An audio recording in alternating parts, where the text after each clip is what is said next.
আসসালামু আলাইকুম। এই যে গাছটা দেখতে পাচ্ছেন, এটা হলো মেক্সিকান পুদিনা পাতা। এটা কিন্তু আমাদের দেশের পুদিনা পাতার মতো নয়। এর পাতাগুলো কিন্তু অনেক বড় বড়।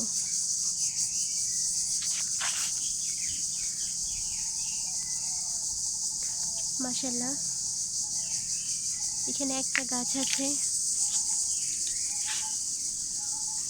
একটা গাছ থেকে কিন্তু অনেকগুলো ঢাল বের হয়েছে। আর এর গন্ধটা কিন্তু আমাদের দেশের পুদিনা পাতার মতো নয়।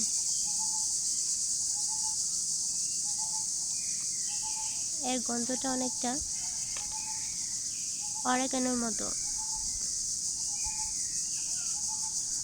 আর এর ব্যবহারটা কিন্তু আমাদের দেশের পুদিনা পাতার মতোই। আপনারা একটু এই পাতাগুলো কিন্তু এমনিতেও চিবিয়ে খেতে পারেন, শরবত বানিয়েও খেতে পারেন, মুড়ি মাখাইও দিতে পারেন।